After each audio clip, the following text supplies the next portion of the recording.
Just to introduce you, we are very happy to have you, Nirupa. She's the Executive Director, Brigade Enterprises Limited, which is one of the India's top 10 developers.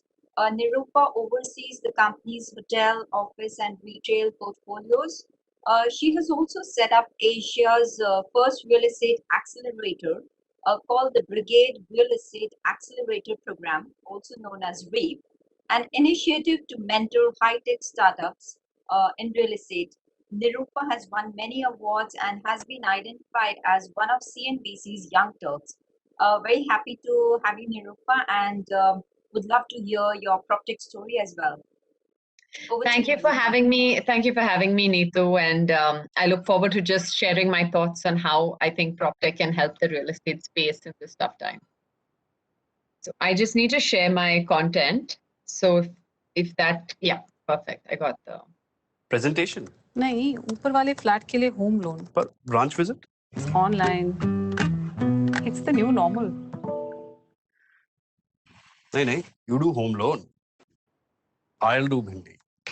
It's the new normal. अब हमारे branch जैसे ही आपको home loan से जुड़े services मिलेंगे online. HDFC home loans.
Panasonic.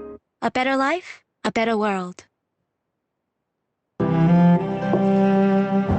आइए बैठिए बैठिए मुलाकातों के सिलसिले कम नहीं होंगे, अब ऑनलाइन आपके साथ हम भी होंगे। घर की बात अब घर बैठे बैठे होगी, पर बात आपके अपने घर की होगी। सेफ्टी के लिए सोशल डिस्टेंसिंग अपनाएंगे, पर खुशियां एकदम वक्त पर पहुंचाएंगे।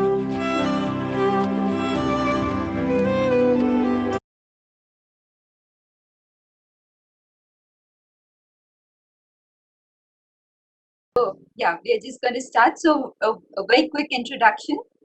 Swami, in 2019, the Honorable Finance Minister announced setting up a special window in the form of AIF to provide priority debt financing for the completion of stalled housing projects.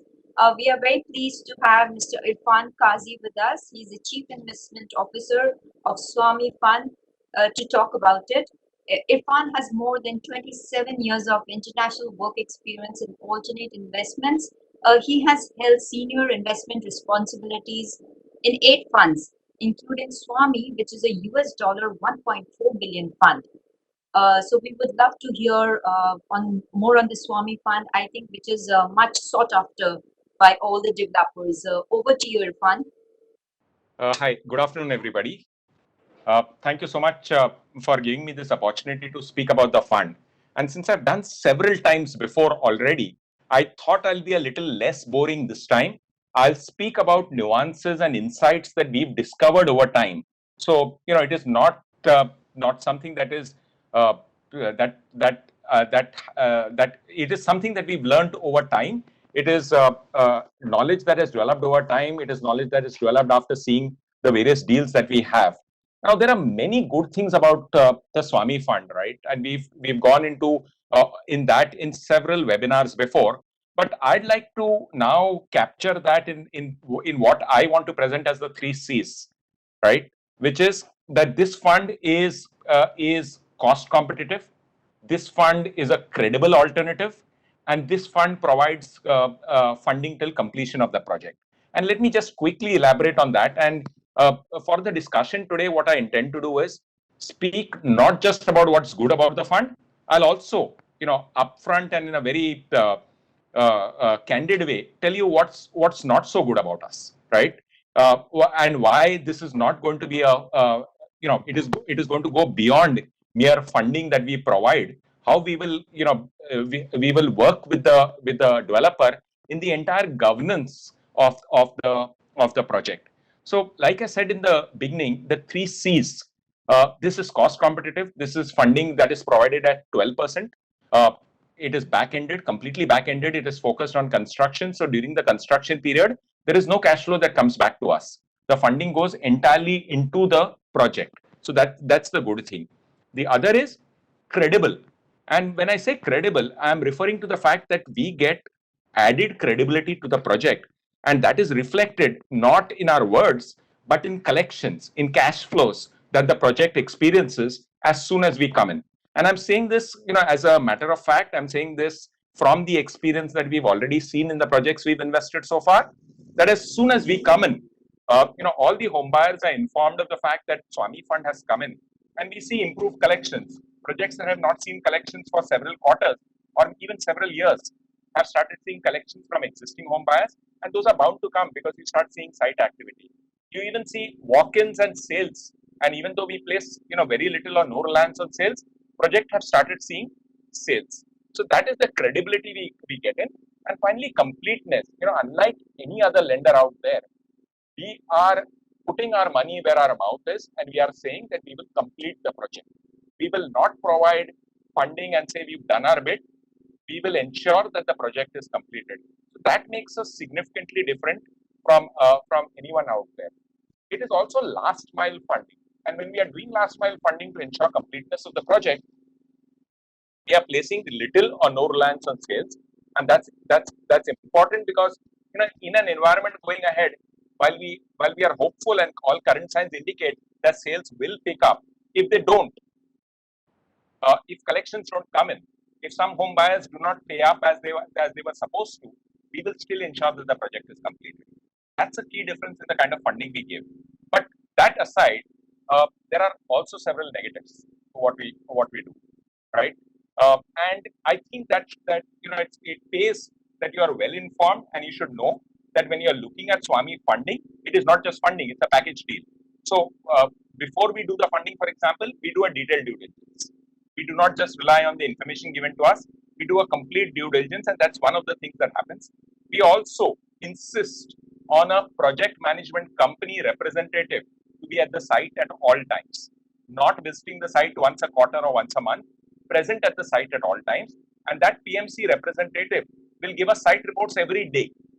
He's our man on the spot, on the construction site there, and we rely on him to approve all expenditures. We rely on him to give us a report on manpower at the site, material at the site, safety precautions that are being undertaken, or safety precautions that are absent at the site, and so on. One of the things that we also ensure is that almost all the expenses, or all expenses, are by bank transfers, checks, drafts, and so on. We will try to completely weed out the cash component. That is part of the overall agenda of the government as well. And this funding will be used to reimburse primarily those expenses which are done through bank transfers, through checks, through electronic transfers, and so on. We will not be reimbursing cash expenses. Even petty expenses, we will try and find a mechanism of to the extent possible, ensuring that those expenses take place through legitimate channels. So that's that. We will also require all projects to comply to a very high regulatory standard. And this is going to be very different. Life is not going to be the same for any project that comes through and takes Swami funding. And that's important because normally, projects have some key compliances in place, and they simply overlook. And there is no more polite way of saying that, but they simply overlook a lot of the regulatory requirements, compliances that are required. So, for example, if there is an environmental clearance in place, I believe an environmental compliance report has to be submitted every 6 months. I can say for a fact that most of the projects don't do it. I can also say for the fact that all the projects in the Swami that get Swami funding will be doing that. So that's one. We will also, there are a lot of other laws which construction sites don't generally comply with, even though they're specifically applicable to those sites. So, for example, there is a Building and Other Construction Workers Act. There is a Interstate Migrant Workers Act. There is Contract Labor Act. There is Employee State Insurance Act, Employee Provident Fund Act, Minimum Wages Act. And while most labor contractors and developers would have heard about it, with the Swami funding comes the requirement that compliance has to be ensured with all of these. We will help the company comply with this, but we will not turn a blind eye if compliance is not done. Some of these compliances will be CPs to our funding. Some of these will be CSs to be achieved within a few months of the funding. And there'll be others which will be in the nature of covenants, which have to be observed and complied with at all times during this. Even though we try and do deals as fast as possible, there will still be some delays, right? And those delays will be for various reasons. I'll just get into that later. But one of the things that comes with, one of the disadvantages of Swami funding, and I'm putting it as a disadvantage, is while the current project is not completed, we will require the developer to go slow or completely halt future launches. In fact, if there are assets, if there is property that is going to be launched in the future, we will require that be given to the existing lenders to as security, so that the existing lenders move a little faster. The existing lenders get some security to rely on, and therefore they look at Swami funding. They let Swami funding come in by ceding the charge. We will also not allow speculative components. So if a project has, let's say 3 buildings, 2 are launched, 2 are semi-constructed, sales have happened, we will look at just those 2 buildings. We will not look at the 3rd building for almost all criteria, including the net worth positive criteria. But while this is a general rule and an insight, this is not a hard and fast rule. There will always be exceptions, and that's where the human element and the investment analysis comes in, where we will decide what's right and what's the best way of doing the deal. Finally, one more negative, if I can put it that way, about the Swami funding is Our emphasis is only on construction. Generally speaking, construction is paced at the rate at which sales occur. So if sales pick up, construction picks up. If sales are low, construction is put on the back burner and so on. That's not the approach that our funded projects will be allowed to take. Our funded projects, the emphasis will entirely be on construction. They have to continue construction. They have to continue construction on multiple fronts, and that regardless of whether sales are happening or not, because the fundamental reason why this fund is coming in is based on the premise that completed inventory will sell. So our day one objective is to complete construction, and we will try and ensure that construction is completed, and at least funding will not be a barrier to the pace of construction. That aside, all that set aside, very quickly into the criteria and some nuances into the criteria, right? So, for example, we deal only with affordable and mid-income housing. The definitions are, all over the place right now. What I need to emphasize is we can also look at plotted, and we will calculate the cost of plotted developments on a comparative basis when we do it. There is also this thing that 90% of the total project should be affordable and mid-income. Again, if it's not 90% and if it's 80%, come to us. We'll find a way of doing the deal. And the general way of doing the deal is, that incremental 10%, 15%, 5%, 10% portion, which does not meet the affordable and mid-income criteria, can be funded by the developer, so that we fund the rest of the project, and therefore the project reaches completion.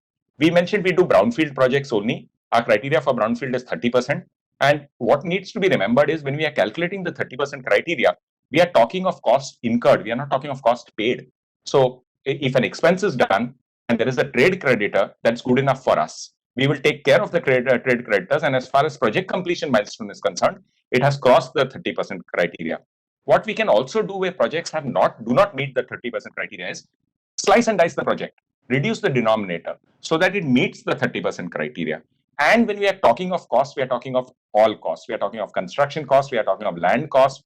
We are talking of FSI costs. We are talking of rent costs. When it comes to rehab projects, we are talking of fungible FSI, incentive FSI, construction FSI, and everything. The SWAMIH funding is not only for stalled projects. The SWAMIH funding is for projects that are stressed. When we talk of stressed projects, we are referring to any project where the pace of construction has got hampered by the lack of funding. And the lack of the hindrance to the pace is because the funding is not coming in from the traditional channels, which is it's not coming in from new home buyers, it's not coming in from your existing home buyers, it's not coming in from your existing lenders. All these contribute to the stress. That's when you come to us. You need not wait for the situation to reach a point where even a resolution becomes difficult. So as long as the project is stressed, you can come to us. When we talk of net worth positive criteria for the fund, let's say the project cost is 100 crores. We are looking at funding, about 75, 80, 90 crores. We are not looking at providing a piecemeal funding of 25 crores. A lot of developers assume, let's say a 25 crore funding, decide that their project is net worth, and get very hurt when we say that's not the way we look at things. We look at complete funding. And even the pricing that goes into the net worth criteria, for example, that pricing has to be discovered by either the historical sales, or it has to be adequately justified by sales in the immediate vicinity and so on. So a lot of thought will go into there. Project cost, for example, you'll be amazed at the number of project cost estimates that come to us that do not include the GST component. GST component has to be there. All the expenses will be incurred by check or draft. Marketing expenses have to be there. Contingency expenses have to be there. Unpaid liabilities have to be provided for. Administration costs have to be provided for. Finally, about deal closure. Deal closure will never happen immediately after the final clearance also. There are a couple of hurdles that need to be crossed even after the final clearance. And those hurdles are: one, lender approval. Lender approval has to come in. Two, home buyer approval. In a lot of cases where the project especially is stressed or stalled for a long time, there are significant home buyer penalties that have come in. If we consider the home buyer penalties, the project is net worth negative and we cannot do it, right? So we have to assume that the home buyers will agree to an extended date. And when they agree to an extended date, the project becomes net worth positive, and therefore we can do it. We will also look at key regulatory approvals being in place. So at least the key ones should already be there, or the company has to apply for and get before our funding comes in. And finally, any outstanding disputes, to the extent possible, should be settled. For example, in the project cost, we also look at liabilities that have already crystallized from litigations and so on. Those liabilities will also be provided for in the project cost that we were discussing earlier. So our project cost becomes comprehensive, robust. It can withstand the test of time and will hold true till the project is completed. I'm running out of time, about 1.5 minutes left. So I'll just cover one last point, which is a source of discussion for a lot of people, which is ceding of first charge by the existing lender. So several points here, right? One, in a lot of projects, there is no existing lender, so this is not an issue at all. That project can come to us. Two, banks and NBFCs are now far more willing, and let me emphasize that, far more willing to consider ceding charge to the Swami Fund than they were ever before. So just because they've said no in the past doesn't mean that they'll say no again. Three, AIFs, funds, projects that have taken money from private equity funds do not have the ceding first charge requirement, etc. So ceding charge becomes that much easier for them. And finally, with banks and NBFCs, the reason why we've come so far with them and the reason that they are now giving a ceding charges, we are willing to give them a first charge on a portion of the cash flows or a first charge on the portion of the project assets, so that they still hold a first charge on their books, and restructuring and write down they have to get significantly reduced. As a result, we have seen that we have got approval for 36 deals that will complete almost 30,000 houses. We have got preliminary approval for another 99 deals that will complete about 60,000 houses. So approvals are coming in. Please do not hold back your proposal on the understanding that your existing lender will not. He may not have done in the past, but he's more likely to cede charge now than he was in the past. That's that. I just thought I'll quickly cover some basic parameters, our scoreboard, and nuances that we've seen in deals over time. Thank you so much for hearing me out. Irfan, thank you so much for building the reassurance that the developers wanted to hear from you and clarifying many things. And I'm sure you would be available offline to further take their queries. Thank you, Irfan. I really appreciate your insights. Sure. Thank you so much for giving me this opportunity, the team and Narendra. Okay, thank you. We also have with us Nirupa. Let's test and see whether you're back with us or not for trying for us again. Can we have Nirupa's slides up on the screen, please? So Nirupa is going to tell us how we can get in more sustainability within the real estate sector through PropTech. Over to you, Nirupa. Sounds good. Will your team be sharing the slides or shall I? Can you share, ma'am? Yeah, I can. I can, not a problem. Let's see, hope this works and doesn't crash my system again. I think we have lost Nirupa again. So we may try and get Nirupa back with us for tomorrow's session. Okay. Do we have Amit with us? Hi, everybody. Hi, Amit. Very good to see you. I invite Amit Goenka, who's the Managing Director and CEO at Nisis Finance, and Amit is the convener for this summit. It's because of Amit, it's his brainchild that NAREDCO and Apria came together to do the Real Estate and Infrastructure Investors Summit from the past 5 years.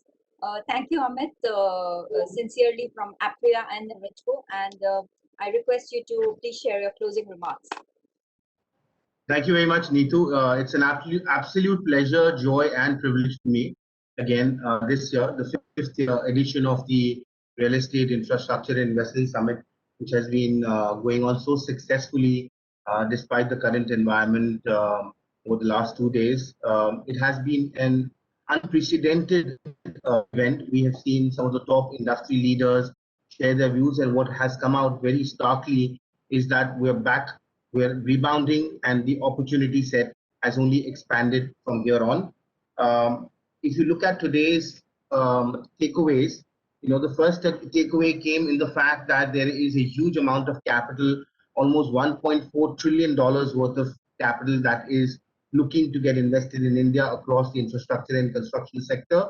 So the opportunity set is obviously very, very large, and it means that a lot of global funds will continue to walk into India and write checks towards these opportunities. They need the right counterparties and they need the governance and the norms that we so sorely have missed in the past decade or so.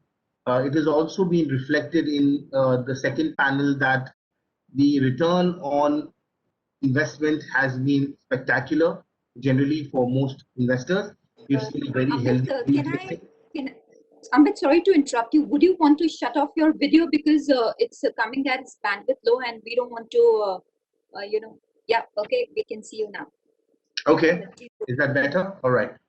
So we were also, a very interesting statistics was shared in the second panel wherein every rupee invested can give a 22 rupee sort of top line. So the return on investment can be very high.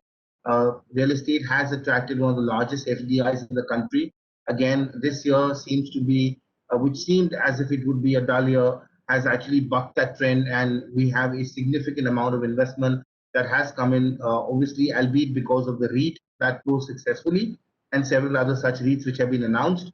Also, affordable and mid-income housing has got a big fillip, not just because of the sheer demand that has emanated post-COVID, but also because of the stellar efforts of Irfan and his team and the Swami Fund, who've kept their eyes and they've kept their focus intact on ensuring that consumers continue to get homes, which has become a important asset class post-COVID. We have also heard from APRIA that cross-border investment in India is likely to only increase going forward. And Southeast Asia, especially India, is likely to be a big beneficiary of this huge slush of capital that is floating in the world, looking for positive returns and opportunities. India is still in the positive return territory. We're still in the positive growth territory. The global economic order obviously supports that opportunity in favor of India. From the Women Leadership Forum, it was obvious also that I think we are seeing more gender neutrality come into the segment with more institutional capital, with more institutionalization of this business. We're seeing a huge amount of opportunity for all professionals from all walks of life, from all backgrounds to be engaged. The three important factors being government, developers, and funding institutions need to work hand in hand and create equal opportunities for the best of the best to survive and grow. And that is something which is obviously getting accelerated in this COVID environment. What we've also seen from the takeaway of HDFC's and Speaking Mysteries panel is that we're in a decadal low interest rate cycle. There are obviously huge opportunities in terms of cost of capital, availability of capital, but obviously risk parameters have to be evaluated. We have seen that the sector has caught up in terms of demand and is only accelerating from there on. However, the need for more credible and well-governed developers and counterparties remains still a wanton need, because of which maybe 10%, 20% of the developers will continue to grow at breakneck speeds from here on, while the rest will need to consolidate in some form and shape. It is also important that leverage is a factor that needs to be again considered in every crisis, and this COVID crisis is no different to that extent.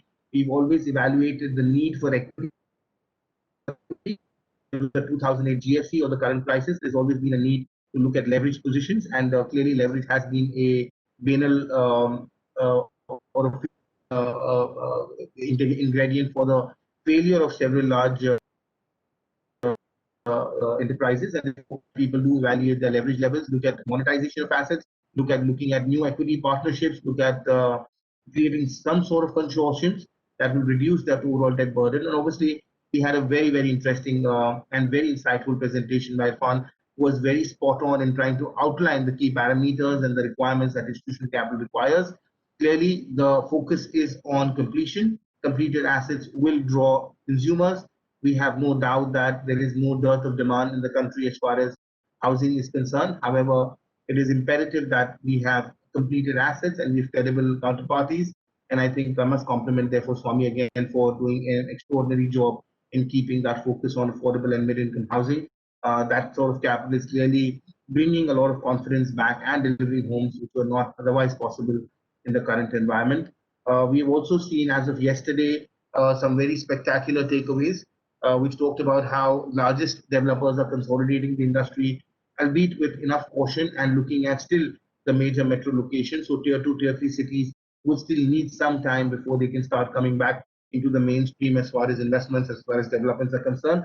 However, we've also seen that tier 2, tier 3 cities have done well in terms of demand because of work from home, because of going back and working and looking at the core infrastructure in their hometowns. I think that has done really well. We've also heard from the government and from the Honorable Secretary that it is imperative that the government continues its focus on growth, on development. The GDP outlook also continues to look more positive. Re-ratings on growth outlook for next year have only come out now, and we may grow at 8% as opposed to maybe 7% next year. A very, very thumping opportunity, therefore, coming into the next year as we move on from COVID to now looking at new resilience and new opportunities for the sector and for investors globally.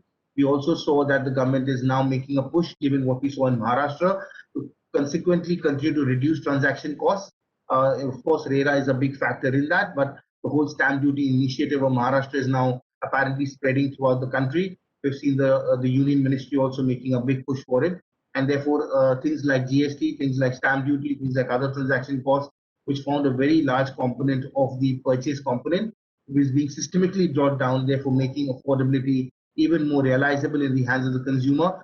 I think there is no doubt in our minds that we're looking at real estate and housing as a consumer-centric product today, and not a flippable or a investable asset class purely for gains. On the other side, you've seen commercial real estate also do extremely well.